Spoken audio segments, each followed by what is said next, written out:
Magpapayabong sa moralidad ng bawat Pilipino. Veritasan. Magsusulong ng mga doktrina ng simbahan sa sektor ng ekonomiya, politika, kultura at kalikasan. Veritasan. Tuwing Sabado, kasama si Reverend Father Jerome Ceciliano. Veritasan.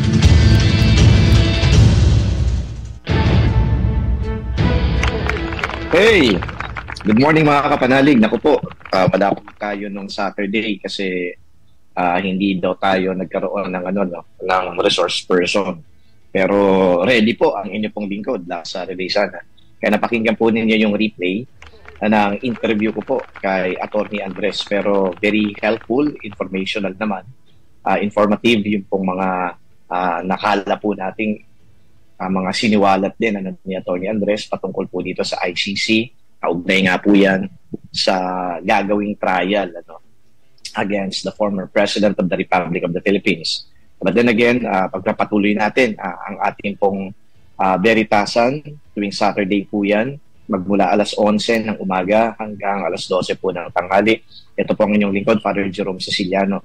Sa Veritasan po, tinatalakay natin dito ang mga maiinit na issue sa lipunan.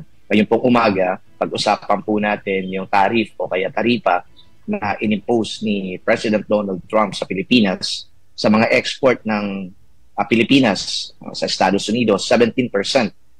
Ngayon, ano bang implications po nito? Unang-una, para sa ating bansa, and of course, para sa mga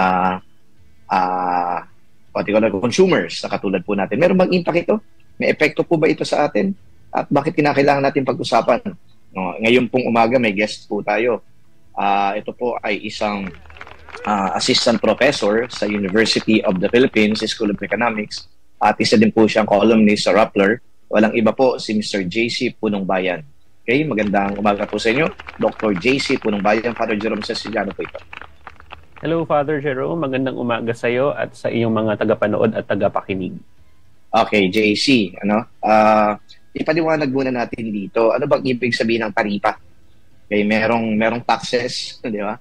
Merong tariff, okay? Anong pagkakaiba niyan para at least yung ating pong mga tagapakinig ay magkaroon ng mas malinaw na distinction between the two.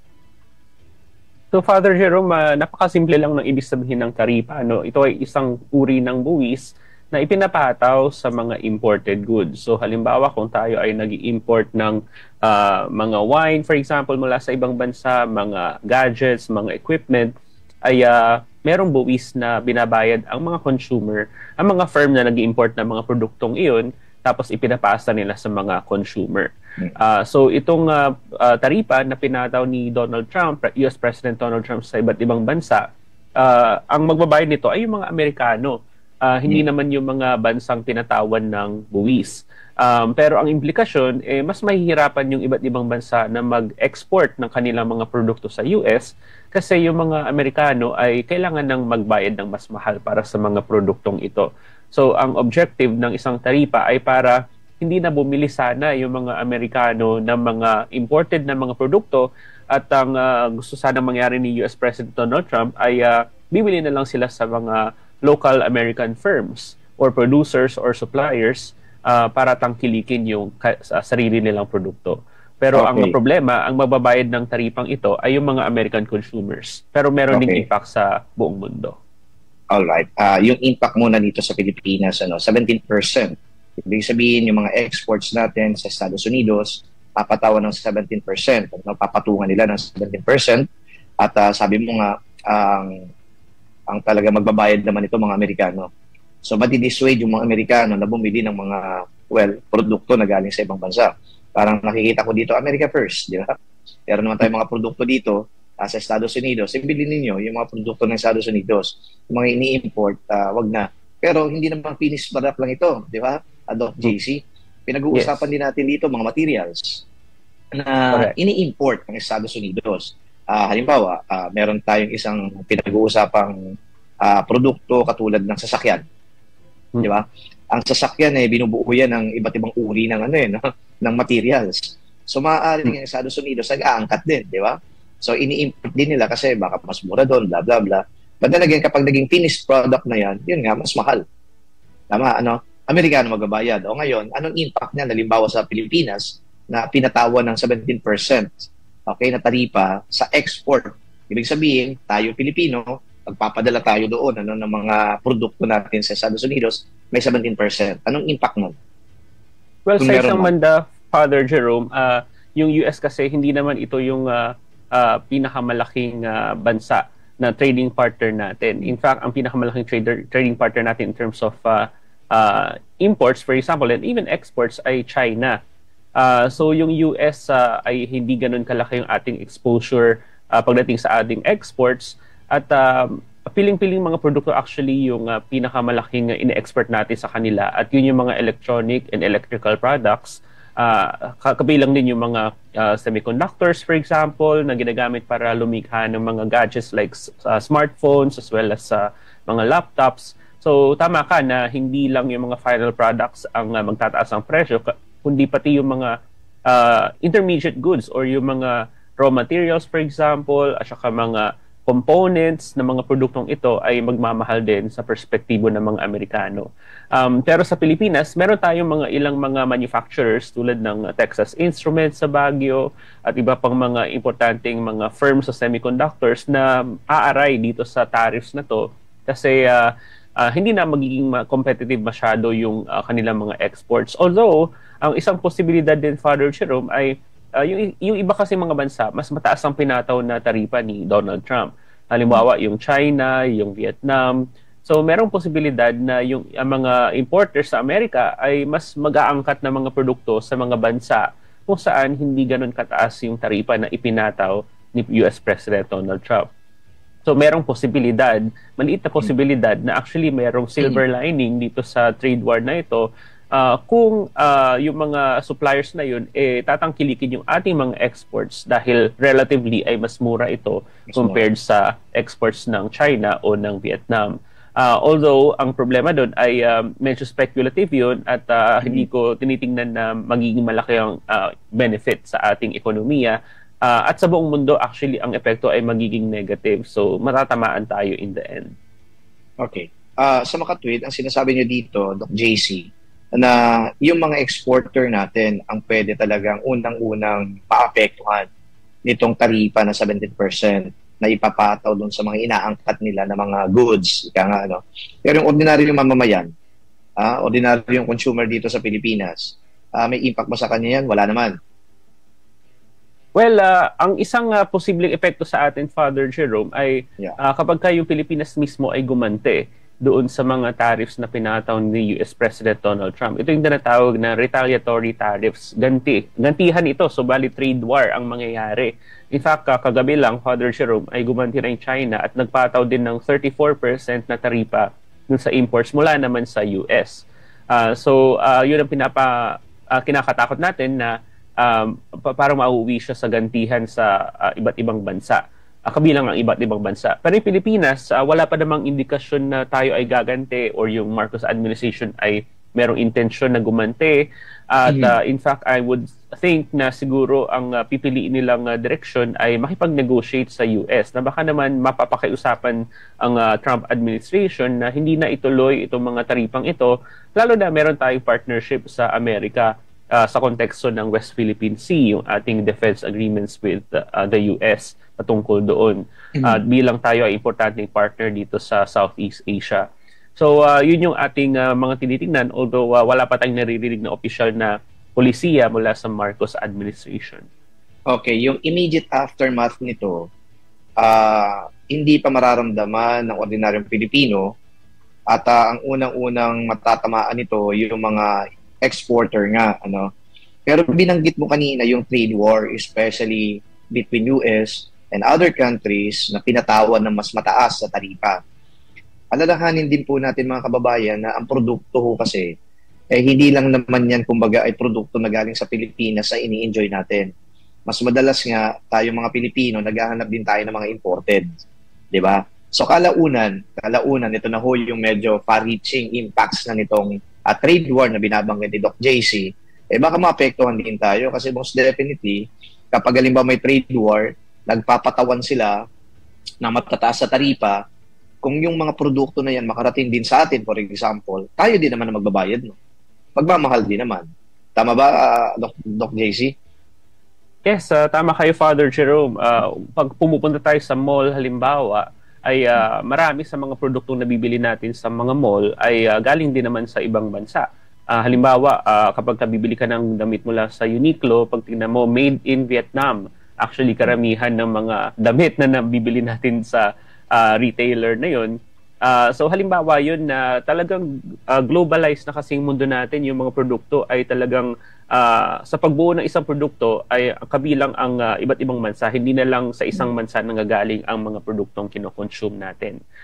So napakahirap talaga nitong trade war dahil kahit na hindi tayo sangkot for now, halimbawa kapag hindi naman gumanti yung Pilipinas sa taripa na inimpose ni US President Donald Trump, ay tama ka na, wala namang immediate effect ito. Pero ang masasaktan first and foremost yung mga exporters natin. At kapag ka naghigpit ng supply, yung iba't ibang mga supply chains para sa iba't ibang mga product categories sa mga global markets, ay baka tumaas din eventually yung presyo na dumarating sa atin pagbagsak ng mga produkto na yon dito sa Pilipinas. So mararamdaman natin siya in terms of higher inflation. Okay, so far, Doc JC, may naririnig ka na ba na umaangal, umaaray sa mga exporters natin? At kinakalampag ang gobyerno na gumawa ng paraan? Meron na bang mga pagkilos yung mga grupo na yan na nalalaman natin? Well, I think nabasa ko, Father Jerome, na may grupo ng mga negosyante na nagre-request na kay Pangulong Marcos na bumuo ng isang economic strategic advisory council or something like that. Dahil nangangamba sila dito sa talagang malalang trade war na sinimulan ni US President Donald Trump. So I think a few hours lang mula nung nakita ko yung balita na yun. Pero as for exporters, wala rin akong narinig pa so far. Pero asahan natin na baka mag-issue din sila ng mga statements of concern as well as clamor sa Marcos administration na umaksyon. At I think yun ang pwede nating asahan sa mga susunod na araw. Okay, just to make sense out of this policy of Donald Trump, of course, Amerika pinag-uusapan natin, hindi naman Pilipinas, pero at least a while ago, na nakita naman natin yung connection niya na possible impacts, para sa mga ordinary consumers. But then, just to make sense out of Donald Trump's policy na mag-impose nga nito mga taripa, bakit niya ginagawa ito? Well, actually, ginawa niya na ito, Father Jerome, noong palang first term niya, nagpataw siya ng tariffs sa China. Yun ang pinagbuntunan niya ng pansin noong first term niya. At ng mga produkto tulad ng steel as well as aluminum. Pero kung susuriin mo, actually, decades ago, nung palang 1980s, ay nagbigay na si Donald Trump ng mga interview sa media kung saan ito talaga pinapaniwalaan niya na yung US ay dehado kapag ito ay import ng import mula sa mga ibang bansa. Ang idea kasi niya ay kapag marami masyadong ini-import na produkto ang Amerika mula sa ibang bansa, ay nababaon sa utang ang Amerika at parang tinitake advantage siya ng mga ibang bansa na nag-export ng mga produkto sa Amerika. Pero tulad ng tinuturo ko sa mga estudyante ko sa UP, ang konsepto kasi, Father, ay yung trade deficit. Yun yung pinagbubuntunan ni Donald Trump. Ang ibig sabihin ng trade deficit ay mas maraming ini-import ng Amerika mula sa ibang bansa kaysa sa ini-export nito sa ibang bansa. So kapag ka-import ng import ang isang bansa, syempre yung pinangbibili doon sa import sa yun, galing din, inuutang din mula sa ibang bansa. Pero ang mali kasi sa pagkakaunawa ni Donald Trump ay hindi naman talaga masama yung trade deficit. Ibig sabihin, maaari itong indikasyon na actually nag-i-invest ka sa importante mga bagay at in fact, ang nag-e-enjoy din sa mga murang imports mula sa ibang bansa ay yung mga consumers din mismo. In the same way na yung mga Pilipino ay, di ba, maraming mga Chinese goods na mura ang bilhin natin at yung mga smartphones, for example, yung mga gadgets, electronics na nabibili natin made in China, mas mura siya compared kung sila ay ginawa sa ibang bansa kung saan mas mahal ang production. So, hindi naman talaga masama yung trade deficit. Pero ito kasi yung sa pag-iisip ni Donald Trump, parang sinasakatuparan niya yung kanyang pag-iisip tungkol sa trade deficits at ito yung chance niya dahil nagkaroon siya ng second term. Okay, magbabalik po ang Veritasan at wag po kayo maglilipat ng inyong pong isasyon. Veritasan.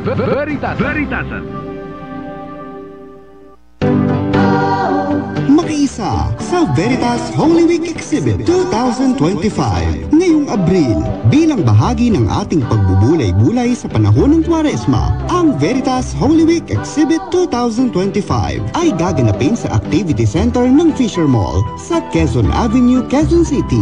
Masasaksihan ang mga Holy Week images at mga imahen ng Birheng Maria at ni Jesus. Ang Veritas Holy Week Exhibit 2025 ay bukas sa lahat ng mga mananampalataya. Makikita ang mga imahen sa Activity Center ng Fisher Mall sa Quezon Avenue, Quezon City mula April 12 hanggang April 20, 2025. Para sa karagdagang detalye, tumawag lamang sa Veritas Religious Department 0917-631-4589 0917-631-4589 at hanapin si Rene Jose. Veritasan.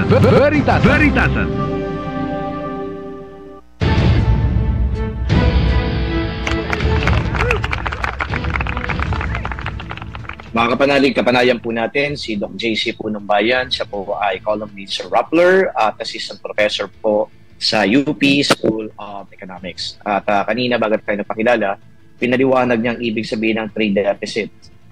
Doc JC, meron bang pagkakaiba ang trade deficit sa tinatawag din nating trade surplus? Ano po yung pagkakaiba nito para mas maintindihan po ng mga nakikinig po sa atin?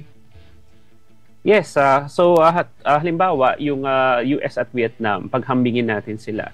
So, kung ang US ay nag-import mula sa Vietnam ng electric vehicles, kung ano-ano mga produkto, at mas marami silang inaangkat mula sa Vietnam kaysa sa ine-export sa Vietnam, ibig sabihin meron silang trade deficit sa Vietnam. Okay? Pero sa perspektibo naman ng Vietnam, na sila ay export sa Amerika, at kumikita sila doon, tapos konti lang in-import nila mula sa Amerika, ibig sabihin meron silang trade surplus mula sa Amerika. So, para silang two sides of the same coin. Pero, ang tinuturo ko sa mga estudyante ko, hindi tayo dapat nagpo-focus dito sa trade deficits natin sa isang bansa. Kung hindi dapat ang pinagtutuunan ng pansin ay, meron ba tayong trade deficit or surplus kapag isinama mo lahat ng mga bansa sa buong mundo? Kasi halimbawa, kung meron kang trade deficit sa Vietnam, baka meron ka namang trade surplus sa ibang bansa. So, kumbaga parang nagka-cancel out yung trade surpluses on the one hand and then yung trade deficits on the one hand. So, si Donald Trump kasi, ang focus niya, ang tingin niya, kapag merong trade deficit sa mga bansang ito, patawan na natin ng buwis agad. At yun mismo yung ginawa niya noong April 2. Ang problema, marami mga mahihirap na bansa sa Africa, halimbawa, ang pinakamataas na ginantihan niya ng taripa ay Lesotho, na napakahirap na bansa. Nagkataon lang na meron silang trade surplus sa Amerika. Pero asahan na lalong hihirap yung bansang iyon dahil pinatawan ni Donald Trump ng trade ng tariffs. So sa maka-trade, lumalabas dito, the higher the tariff is, doon nakikita ni Donald Trump yung deficit ng US, yung trade deficit ng US. So kung China halimbawa, kasi mataas ang pinataw sa China, no? Pagkakaalam ko, and then yung iba yata umabot din ng 40 plus kung hindi ako nagkakamali, ano? Merong 30 plus, sa atin nga 17% lang. So ibig sabihin itong matataas na tariff na inimpose ni Donald Trump, doon may trade deficit ang US. Tama. So ibig sabihin nito, pagtunan natin ng pansin, Doc JC, ang Pilipinas, dahil 17% lang. So nangangahulugan ba nito, ini-imply ba nito na mababa lang din talaga yung export natin ng produkto sa US? Alam mo, tumpak ka dyan, Father Jerome, kasi lahat ng 10 ASEAN economies, mga karatig bansa natin, ay mataas yung pinataw ni Donald Trump na taripa. Pero mas mataas yung ipinataw niya sa Cambodia, sa Vietnam. In fact, I think pang-siyam tayo sa ASEAN. So, ibig sabihin, on the one hand, medyo nakaligtas tayo doon sa mataas na taripa, pero tama ka na on the other hand, yun ay senyales na hindi ganun kalakas yung ating export sa Amerika. Pero kung tutuusin, actually, Father Jerome, sa mga nakalipas na dekada, bumaba na rin talaga kasi yung porsyento ng exports natin na pumupunta sa Amerika. Remember, tayo ay dating American colony, dati meron tayong malakas na trading relations sa Amerika. pero mas nag-diversify na rin kasi yung ating trading relations. Ibig sabihin, sa mga nakalipas na mga dekada, ay parami sa ating exports ang bumibili ay yung mga karatig bansa din natin tulad ng China, ng Japan, ng Korea, Vietnam, etc. So maganda din yun na mas diversified yung ating exports. Pero ang nangyari kasi sa Vietnam, for example, merong mga American na kumpanya na nag-locate sa Vietnam tulad ng Apple, for example, tapos yung mga produkto, final products na pupunta din sa Amerika. So, and then meron ding malakas din si Vietnam sa electric vehicles. Isa din siyang leader sa electric vehicles na tayo ay hindi rin tayo leader doon. So, merong pros and cons itong maraming pinapahiwatig itong taripa at trade deficits. Sige, pag-usapan natin yung export. How reliant is the Philippines on the export industry? Magkano ang inaangkat na kontribusyon ng export industry sa GDP ng Pilipinas? Sa huling pagkakatingin ko, Father Jerome, actually, lagpas kalahati. Kung yung ating income sa isang taon, halimbawa ay 20 trillion, ay nasa lagpas kalahati noon ang katumbas ng exports at imports natin. Pero hindi naman sila nagkakalayo, pero ang mas malaki kasi ngayon ay yung import. So, ibig sabihin, compared to the rest of the world, ay meron tayong trade deficit. Tulad ng sinabi ko, hindi naman masama na meron tayong trade deficit na mas malaki yung ating imports kesa sa ating exports. Dahil tayo isang lumalago pa rin na bansa halimbawa yung mga construction materials na ginagamit para sa pagpapatayo ng mga kung ano-anong building, ng mga condominium, high-rise na mga buildings, marami dyan ay imported at importante itong mga imported goods na ito dahil hindi aandar yung maraming mga economic activity sa ating bansa kung walang sapat na imports. So, bagamat meron tayong trade deficit, ay hindi naman ako nangangamba doon sa trade deficit na yun. In fact, may mga pag-aaral, Father Jerome, mula sa Bangko Sentral na nagpapakita na kailangan natin yung mga imports na yun para tayo ay lumago bilang isang ekonomiya. Okay, kung halimbawa ay mas mataas yung import natin, mas malaki yung ini-import natin dito, ano mga implications niyan? Ibig bang sabihin, number one, ibig bang sabihin ito na mas mura yung mga dinadala ditong produkto? O di kaya wala talaga tayo ng mga produktong ito kaya kinakailangan natin mag-import? Tama yun, Father Jerome. Marami sa mga inaangkat natin na mga produkto ay wala tayong kakayahan na gawin yun dito sa Pilipinas. Pero ang isang problema kasi, Father Jerome, sa ating export and import industry, yung pinakamalaking import natin, which is electronic products, yun din yung pinakamalaking export natin. So anong ginagawa natin dito? So ibig sabihin, ito yung mga semiconductors, yung mga integrated chips na siyang importante sa paggawa ng mga smartphones, ng laptops, etc. Pero hindi tayo nakakalikha ng final na produkto na smartphone as well as laptop or halimbawa MacBook, for example. Kung hindi ina-assemble lang natin yung mga raw intermediate goods pumapasok sa Pilipinas, ina-assemble natin sa mga factory dito, tapos siniship out din natin, ina-export din natin palabas ng ating bansa. So, ang problema, Father Jerome, sa export industry natin, hindi masyadong mataas yung tinatawag na value added. Importante ito dahil ibig sabihin, konti lang yung ambag natin, kumbaga, doon sa production ng maraming mga complex na mga produkto na kung sana tayo ay nakakalikha ng mga final goods mismo, yung mismong produkto na smartphone, laptop ang naproproduce natin, edi mas mataas sana yung kinikita natin. So, kumbaga, mas mababa pa yung kinikita natin sa ating export industry at ang isang ugat nito ay hindi siya masyadong diversified. At kulang pa rin yung pamumuhunan or investments dito sa Pilipinas, hindi kasi tayo attractive na investment destination. Halimbawa, yung mga manufacturing companies, gusto nila sa mga lugar na merong rule of law, na mababa ang presyo ng mga bilihin, predictable ang pag-implement ng mga batas, at ito usually yung mga ibang bansa tulad ng Vietnam.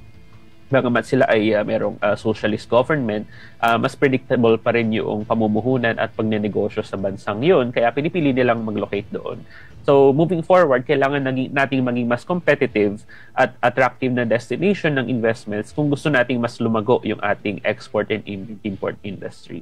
Okay. So, maraming factors kung bakit yung importation natin ay mas malaki, mas mataas kumpara dun sa export. Ngayon, pag-usapan natin dito consumer spending about imported goods. Okay. Alam nyo, gusto kong ipasok ito, Doc JC, kasi ang mga Pilipino, parang partial sila na dito ako kasi imported ito eh. Yung finished goods na pinag-uusapan natin dito, di ba? Kapag iniisip mo kasing imported yan, durable yan, may quality yan, di ba? Tsaka, siguro, medyo mahal ng konti kasi imported nga eh. Pero nakikita mo ba na yung mga Pilipino ay may penchant for acquiring, procuring, buying mga imported goods? Yes, lalo na dahil halimbawa maraming mga Pilipino ang OFWs, 'di ba? Kung saan naging parte ng ating kultura, tradisyon yung pagpapadala ng mga remittances as well as yung mga dati ba yung mga mga balikbayan boxes, 'di ba? Kung saan mas yung mga hindi nabibili dito sa Pilipinas ay pinapadala sa mga balikbayan box. Pero actually hindi na siya ganoon ka talamak, 'di ba, yung phenomenon ng balikbayan box. At reflection iyon na actually nabibili na rin natin dito sa Pilipinas yung marami sa mga imported goods mula sa mga supermarkets, sa mga mall. So hindi na lang mga kamag-anak natin na umuuwi ang ating pwedeng pagkunan or source ng mga imported goods na ito, kung hindi tayo na mismo sa ating bansa. So reflection ito ng pag-integrate natin sa global economy sa mga nakalipas na dekada. At wala namang masama sa pag-i-import ng mga produktong ito.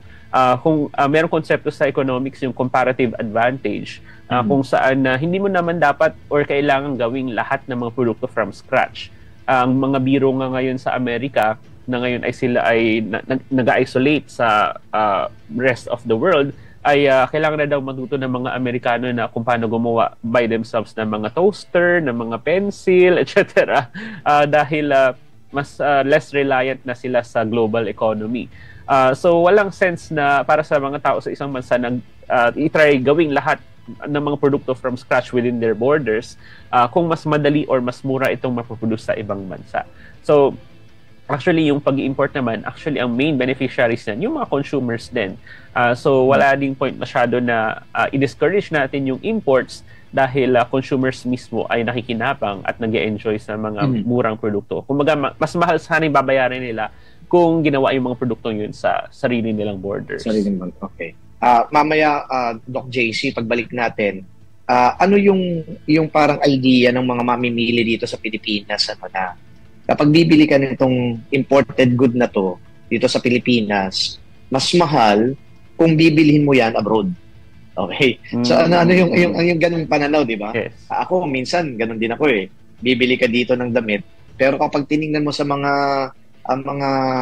stores dito, yung damit na yon, naku, parang doble, triple yata yung presyo. Pero kapag pumunta ka sa ibang bansa, di ba, para makita mo, ganito lang pala presyo nito. Pag-usapan natin yan. Kasi andun din related yan dito sa sa topic natin. Babalik po kami. Huwag po kayo magdilipat ng inyo pong isasyon.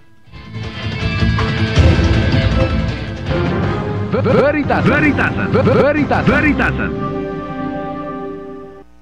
Celebrate Jubilee Year 2025, Pilgrims of Hope. Veritas 846 Kapanalig, reaching Mega Manila to the World Wide Web. Veritas 846, ang radyo ng simbahan. In observance of the Lenten season, member Catholic Media Network and kapisanan ng mga broadcaster ng Pilipinas. Mga kapanalig, ang ating Philippine Standard Time, 33 minuto makalipas ang alas 11 ng umaga. Kapanalig, narito ang ilang paalala sa pakikibahagi ng on-air and online healing masses sa Veritas tuwing alas 6 ng umaga, alas 12 ng tanghali, alas 6 ng gabi at alas 12 ng hating gabi. Maghanda ng isang munting altar at maaaring lagyan ng krusipiho at nakasinding kandila. Magsuot ng kaaya-ayang damit katulad ng isinusuot kapag dumadalo sa pangkaraniwang misa. Panatilihin ang katahimikan at sumabay sa mga pag-awit at pagtugon sa mga bahagi ng misa. Iwasan ang mga bagay na makakasagabal habang nakikiisa sa banal na Eucharistia. Maaaring tumayo o umupo sa pakikibahagi ng Eucharistia maliban na lamang sa mga may karamdaman. Sa bahagi ng komunyon, hinihingi ihinikayat ang lahat na dasalin ng Act of Spiritual Communion bilang pagtanggap ng banal na komunyon. Kapanalig, ating ihanda ang sarili sa pakikiisa sa hapag ng Panginoon, ang hapag ng katotohanan at ng ating kaligtasan. Healing Mass of Veritas. Abangan! Come, Lord Jesus, send us your Spirit, renew the face of the earth. Come, Lord Jesus, send us your Spirit, renew the face of the earth. Veritasan.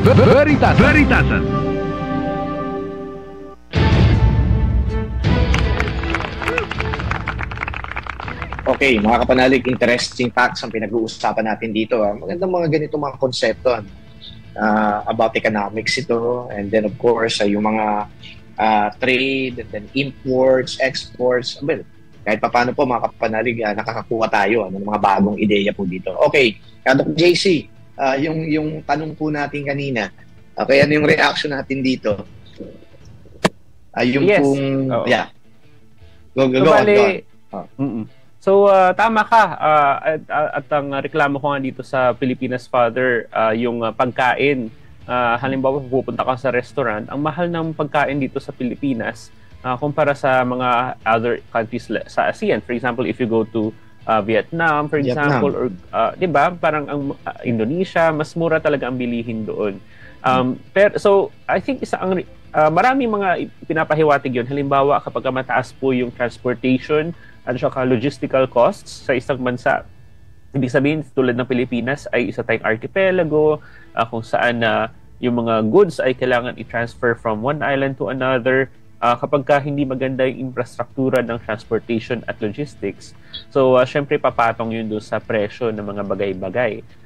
Ganun din doon sa protectionist policies. Halimbawa sa pagkain, sa bigas na lang, di ba?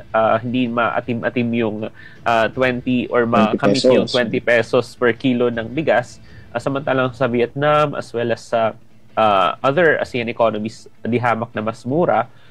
Isang bahagi nun ay yung mataas na mga taripa at saka mga non-tariff barriers natin para sa ilang mga produkto. At bagamat actually matatandaan na meron ng rice tarification law noong 2019 na dapat pinababa yung presyo ng bigas, pero ang problema din sa Pilipinas ay yung production natin sa agrikultura ay medyo mahina pa rin talaga. Halos walang kontribusyon ng agrikultura sa ating bansa, sa ating GDP. So yun yung isang dahilan kung bakit kapag konti yung supply relatively compared sa demand ng mga Pilipino at mataas ang presyo ng mga basic na food items. Although that is not to say na lahat naman sa Pilipinas ay mas mahal. Kung ikumpara mo ang presyo ng mga services sa Pilipinas, halimbawa mga haircuts for example, mga massage, ay mas mura dito sa Pilipinas compared sa mga mas mayaman naman sa tulad ng Amerika as well as sa Europe. So, depende pa rin yun, Father, doon sa kung ano yung produkto at serbisyo na pinag-uusapan natin. Okay, let's talk about, for example, mga branded products. Okay, branded products na pag pumunta ka sa mall o sa mga boutique nila dito, ang mamahal eh. Bumili ka halimbawa ng isang luxury bag. Okay, hindi ko nababanggitin kung anong brand niyan, di ba? Kakaramihan sa mga nakakausap ko, naku, nung nandoon kami sa ganitong bansa, bumili kami, yung presyo na discover ko talagang almost 50%, almost 100% yung pinatong doon sa Pilipinas. Kaya kung may pagkakataon, dito na lang kami bibili. So, why is it like that? Ano yung mga factors kung bakit lalong tumataas yung presyo ng produkto na in-import, okay? Na imported product, kumpara sa doon mismo, bibili mo sa ibang bansa? Correct. Siguro you're talking about some luxury brands, for example, mga bags as well as mga clothing from Europe, for example. Kung siguro sila ay na-produce halimbawa sa Paris or sa Italy, syempre kapag dadalhin sa Pilipinas, where on the other part of the world, ay papatong talaga yung mga transportation and logistical costs. Kapag mayroong shipping, for example, shipping costs, so malaking bahagi yun doon sa markup na tinatawag. Pero at the same time, ay kung meron din mga customs duties or import duties na ini-impose ang Pilipinas sa imported goods na to, then dagdag pa yun doon sa logistical costs. So, ganun din. May mga tita ako kapag ako ay nasa Europe, JC, pabili naman ng bag dito sa lugar na to. Mas mura ang bili.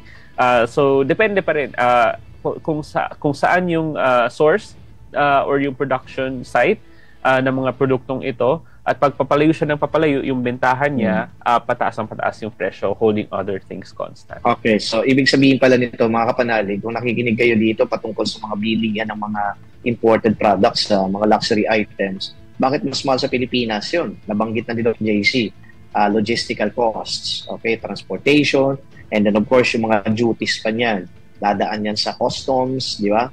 So binabayaran din yun. Kaya pagdating dito, kapag binebenta na, well, expect mo talaga mataas na yung presyo niyan. Hindi na yan katulad ng, Doc Casey, at total, andiyan ka naman. Bili mo nga ako ng ng LV dyan. O kaya ng Tods dyan. O kaya ng Gucci dyan. Diba? Para mga ganun. Yeah. Kasi kapag dito nga naman, naku, sobrang mahal. Kaya tuloy, ang balita ko dito, yung mga retailer na yan, hindi naman talaga sila nag-aangkat ng marami na yung volume, Kasi, very limited lang naman yata yung market na meron tayo dito. Kaya naman parang, ewan ko kung totoo itong business model, Doc JC. Konti yung produkto mo, pero yung presyo na ibinibigay mo doon sa produkto na yon sobrang taas. So much so that kahit konti lang nabibili, parang na-cover mo na, na-recover mo na. Yung kumbaga ay yung pinambayad mo doon bilang retailer, di ba? Kumpara naman sa isang business model, okay, padamihan tayo kahit na mura lang yan, kung marami naman ang bibili niyan, nag-check out lang lagi yan, nagbabanggaan lang lagi. So palagay ko, when it comes, for example, to etong mga luxury items, konti lang yung mga models yan dito. Pero kapag bumili ka naman ng ilang pieces niyan, sobra pa sa sapat yata kita. Di ba? Yes. Okay. Correct. Sige, so, kapag ka may mga produkto na mga, ang tawag dyan ay yung elasticity, na tawag doon sa elasticity of demand. Kung saan kahit na gaano kataas, gaano kalaking tinaas ng presyo ng isang bagay, ay kung kailangan mo talaga siya or talagang sa tingin mo wala ka na ibang mapagkukunan, ay bibilin mo pa rin siya or hindi masyadong mababawasan, hindi ka masyadong madi-discourage kahit na mataas na yung presyo niya. So yun yung usual na katangian ng mga produkto at serbisyo na inelastic, so to speak, yung demand. Okay, inelastic yung demand, saka elasticity of demands. Okay, mga konsepto na natin yan. Well, talking about demands, okay. Hindi kaya malakas ang loob ni Trump na, theory lang naman ito, kaya magpataw ng ganito kalaki na taripa.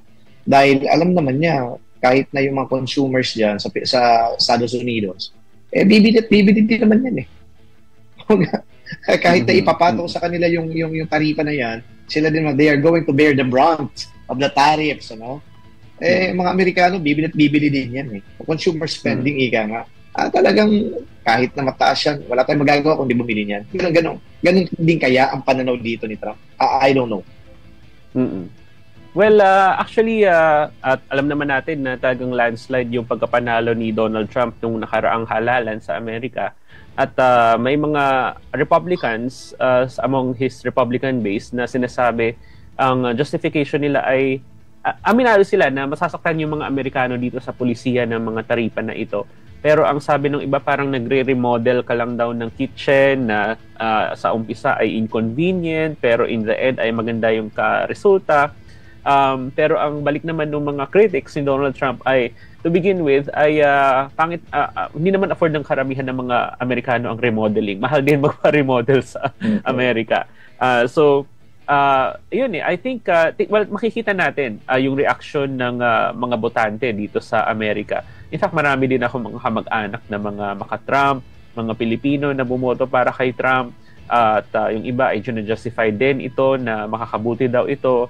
Pero magkakasubukan kapag maramdaman na nila yung taas ng presyo at yung pagbaba ng purchasing power nila. Yung mga groceries halimbawa ay magtataas na ng presyo. And may mga initial analysis na madadagdagan ng hundreds if not thousands of dollars per month yung gastos ng mga American households dahil dito. So magkakaalaman kung mawi-withstand ng popularity ni Donald Trump dito. Okay. Yung mga binanggit mo na yung consumer spending, okay, tapos magtataasan yung presyo, posible magkaroon ng inflation yan, Okay? Yes. And then, after ng inflation yan, nakikita mo ba na pwede magkaroon ng recession yan sa Estados Unidos? At kung magkaroon man ng ganyan, anong impact niyan dito sa Pilipinas? Considering na marami din tayo yung mga Pilipino na nandoon, nagtatrabaho, di ba? So, anong pwede maging epekto niyan dito sa mga Pilipino, dito sa bansa? Tama ka, Father Jerome. Marami mga ekonomista sa US ang nagsasabi na malamang ay magkakaroon ng recession sa Amerika. Ang pinag-uugatan nito ay number one, kapag sobrang taas ng presyo dahil sa mga taripang ito, ay nababawasan yung pagkonsumo ng mga Amerikano. Siyempre, kapag mahal ang presyo, hindi ka muna bibili ng mga bagay na gusto mo sanang bilhin. Pero kapag nagpipigil ng paggastos sa mga Amerikano, yung GDP kasi ay gastos yan eh. So kapag babagal yung paggastos ng mga Amerikano and therefore GDP growth will suffer, it will become negative in the coming quarters. So yun yung recession. Pero ang pinapangabahan ay yung global recession, kasi kapag yung Amerika ay talagang nagkaroon ng recession, daamay kasi yung maraming ibang mga bansa. Yun din yung projection ng IMF or International Monetary Fund na magkakaroon na rin ng global recession. At sa kalaunan, may posibilidad na maramdaman din natin dito yun sa Pilipinas. As we speak, actually, yung GDP growth ng Pilipinas sa mga nakalipas sa taon ay pabagal ng pabagal simula nung nagsimula yung pandemic. Asahan natin na may posibilidad na tayo din ay maapektuhan ng recession, mumagal yung gastos dito sa Pilipinas dahil damay-damay yan in a globalized economy. Ito, myopic lang na observation, Doc JC. Yung kapag nagkaroon ng recession dyan sa Estados Unidos, siyempre yung dollars, bumababa din yung value niyan. Tama ba? Okay. Tapos ngayon, meron mga Pilipino kasi na heavily investing in dollars din. Okay. Ngayon, kapag halimbawa nagkaroon ng recession, maba yung value ng dollars, affected din yung mga Pilipino na nag-i-invest sa dollars. Tama ba?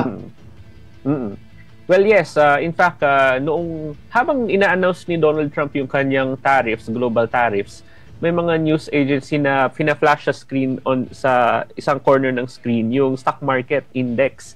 At nakikita na in real time, bumababa yung stock market index habang nag-i-speech pa lang si Donald Trump, dahil nakikita na ng merkado na talagang parang patungo na tayo sa isang US recession, global recession. So, mas nagiging pessimistic itong mga investors na ito, yung mga traders na ito. So, yung palang indikasyon siya na talagang sasama yung ekonomiya. So, ganun din ang nangyari dito sa Pilipinas. Kapag merong problema dito sa Pilipinas, sumasama din yung perspektibo ng mga investors. At malamang sa malamang, kahit sa anong bansa actually, Father, kapag sumasama yung isang ekonomiya, yung mga investors, tinatanggal nila ang pondo nila or investment sila sa bansang iyon at nilalagay sa ibang lugar. At ang impact ay hihina yung currency mo, or in other words, magde-depreciate ang currency mo. So, yun yung isang problema kapag mayroong problema sa isang bansa, nagde-depreciate ang currency. Pero tingnan natin, it can still go either way. Appreciate, depreciate ng US dollar. Hindi pa natin sigurado. Let's see in the coming days. Okay. At least meron tayong ganitong perspective. Alam niyo mga kapanalig, na pag-uusapan natin ng mga bagay na to, baka akala ninyo kasi US lang, di ba? Yung issue na yan ay US lang. At parang collateral lang naman ng Pilipinas, 17%. Pero dito sa mga detalye na pinag-uusapan namin ni Doc JC, may direct impact din kahit paano. Okay? So, hindi ito pwedeng baliwalain lang. Yung mga ordinaryong Pilipino whose livelihood depends on, siguro parang malayo sa pinag-uusapan natin ngayon, baka feeling natin na okay lang. Total, ito naman talaga ang kinabubuhay namin. Wala naman kaming kinalaman dyan. But in the long run, kapag halimbawa affected na talaga yung mga infrastructure natin, government systems, and economic systems, meron din pang impact sa mga ordinaryong mamamayan yan. So hindi natin pwedeng baliwalain. Kaya parang ang usapan ho namin dito ni Doc JC, parang medyo mataas yun eh. Tariff, economics, blah, blah, blah. But if you're going to look, kumbaga deeply into it, meron din pala para akong nasusungkit din ito, tinatamaan din pala ako nito. So yan po ang ibig sabihin ng ginawa naming topic ngayong umagang to dito sa Veritasan. And I'm very glad that Doc JC was able to, eruditely explain itong ganitong mga implications. Kasi otherwise, kapag binasa natin ito, binabaliwala lang natin. But at least now, we were able to see the dots, connecting the tariff to other facets of our lives. So thank you so much, Doc JC, sa pagkakataon na binigay mo at sa explanation din na ibinigay mo din sa ating mga kababayan. Maraming salamat, Father Jerome, at sana naliwanagan ang yung mga tagapakinig at tagapanood. Salamat ulit. Okay, thank you. O, yan po mga kapanalig, si Doc JC po ng Bayan. Kanina nga po, siya ay pinakilala natin. Professor po, assistant professor sa UP School of Economics. And then of course, isa rin po siya na writer, okay, dito po sa Rappler. So maganda yung ating naging talakayan po dito. Well, alam niyo, ito po yung ilang realization ko lang pag pinag-uusapan natin ekonomiya at yung pag-aambag ng iba't ibang sektor para sa paglago ng ekonomiya natin dito sa bansa. Ano yung impact niyan sa mga ordinaryong mamamayan? Well, unang nakikita natin dito, profit. Okay, profit. When speaking of business, economy, it's all about profit. Marami na po na pagtuturo din ang ginawa ang simbahan. But we don't reduce people to merely parang yung profit aspect, di ba? So kasi ang karamihan dito na ginagawa ng mga tao dapat kumita. Well, kailangan naman talaga natin kumita kasi kapag wala tayong kita, paano na tayo mabubuhay? But then again, if our penchant for kita, profit seeking, ay yun ang magiging focus ng buhay natin, marami ho palang magiging kawawa din dito. Kasi ang tingin natin, ang mundo, pinapaikot na lang ng pera, pinapaikot na lang ng mga goods, at yung tao parang nagiging slave of money, nagiging slave of goods. And we don't want that to happen. Kapag ganito na ho ang naging kalakaran sa mundo, yung materialistic tendencies ng tao, masyado mo pang pinifeed on. And man does not live on bread alone. So, I don't want to sound parang si Father, nag-preachy na masyado.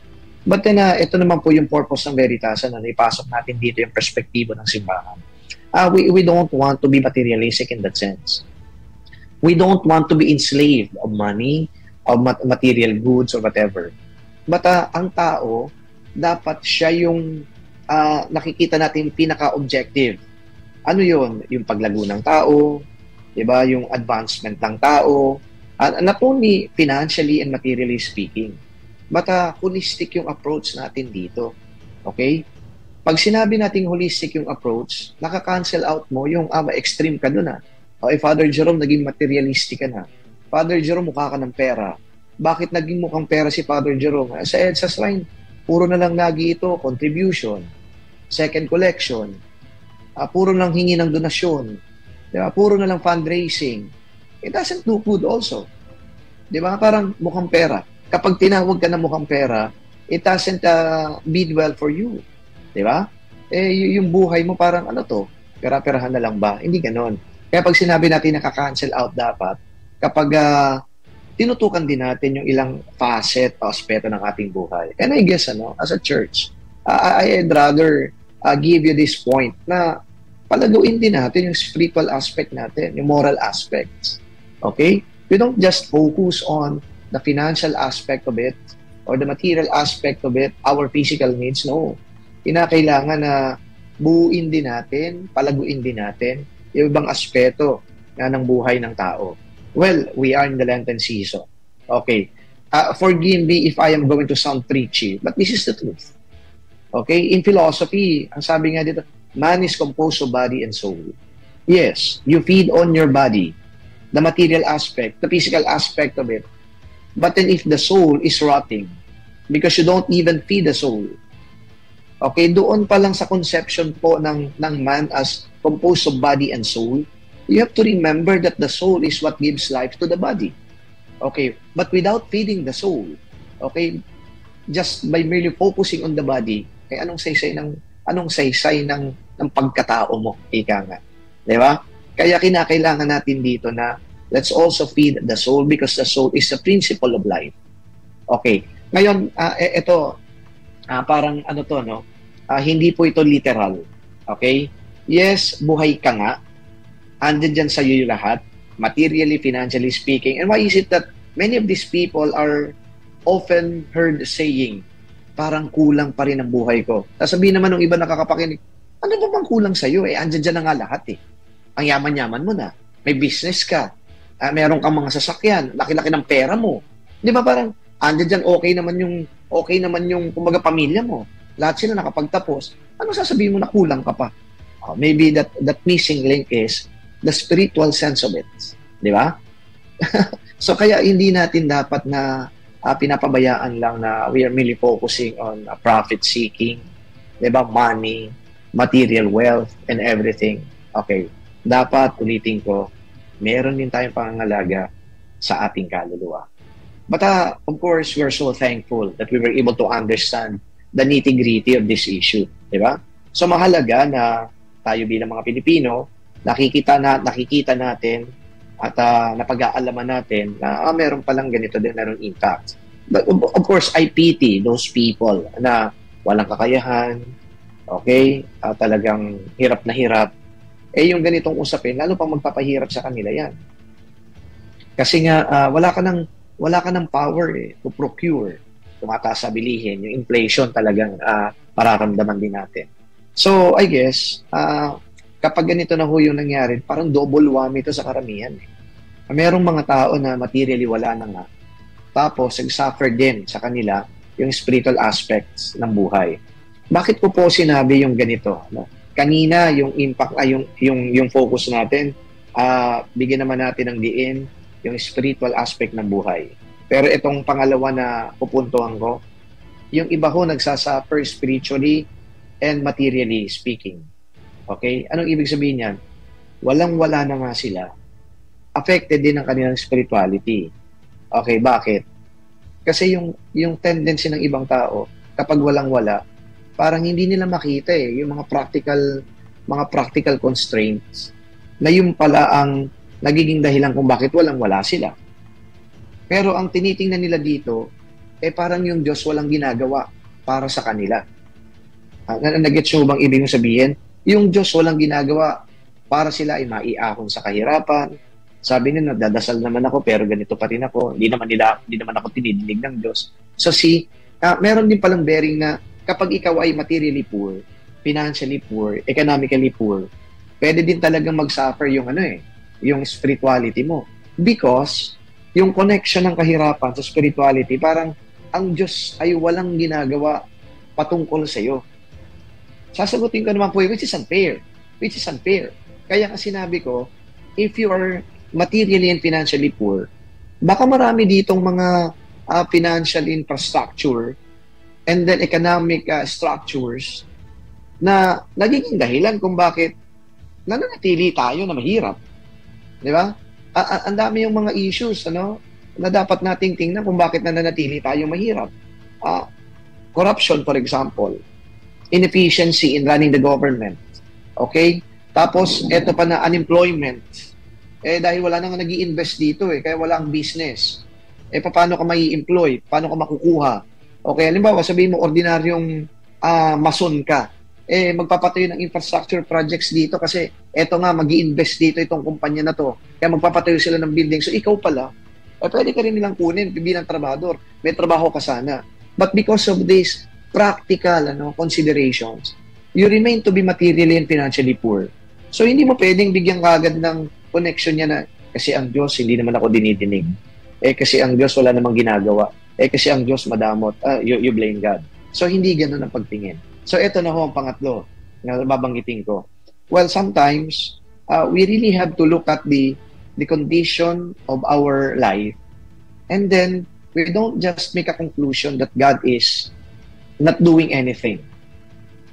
perhaps tayo din sana mag-contribute na baguhin natin yung mga sistema na meron dito sa ating bayan para nang sa gayon yung sistema na magiging bago ay makakatulong para umunlad naman tayo. Di ba? Kung halimbawa, tahimik lang tayo sa corruption, tahimik lang tayo sa mga malpractices, sa business, wala tayong ginagawa, hindi tayo nagreklamo. Dahil nga bilang mga Pilipino daw, tayo ay resilient, tayo ay matiisin, hinahayaan natin ang ganitong mga bagay, wala ho talaga mangyayari. So, in effect, ang third and last point ko dito, we have to do something about it. When we see malpractices, then put a stop to all these malpractices. When we see corruption, put a stop to corruption. Hindi tayo pwede maging indifferent. Kasi unang-una na, tayo din palang affected if we become quiet in the midst of all this parang maladies or evils happening around us. So, dito, kapag may ginagawa tayo, parang sinusunod na rin natin ang kalooban ng Diyos. Hindi natin hahayaan na parang yung kasamaan ay magpatuloy. But because it is God's will for us to do something about the evils happening in our world, and then yun, meron tayo naging contribution sa pagpapanibago ng ating lipunan. Naku, parang recollection na ho ito mga kapanalig. From economy to economics, okay? And then eto na, nag-recollection tayo. Sorry kung naging preachy po tayo, but then again, I think we just want to see the connection between materiality and spirituality, finances, and of course, our relationship with God. Nako, so sa susunod po, magkarinigan mo tayo dito po sa Veritasan. Wala na po tayong panahon, wala ng oras. Maraming salamat po sa lahat ng mga nag-tune in dito po sa ating palatuntunang Veritasan every Saturday from 11 a.m. to 12 noon. Okay. Tapos po, ang kasunod na dito, meron bang editorial si Father Anton City Pascual? Parang wala po yatang editorial. But anyway, sa mga nakapakinig po ngayon, lagi po nating tatandaan na ang Diyos, hindi naman tayo pababayaan. Cliché po yan. But I always hold on to that promise that the Lord is not going to abandon us. Believe me. Believe me. Embrace it. Embrace it, brothers and sisters. Kapag ando doon yung pananalig natin, pagtitiwala natin, naku, there is hope. Because hope does not disappoint. Bukas po, 5th Sunday of Lent. Okay, a mere 1 week before Palm Sunday. Huwag pong kakalimutan magsimba. Kailangan po natin ito. Ito po si Father Jerome Siciliano. Happy weekend! Sumainyo ang katotohanan. Bye-bye!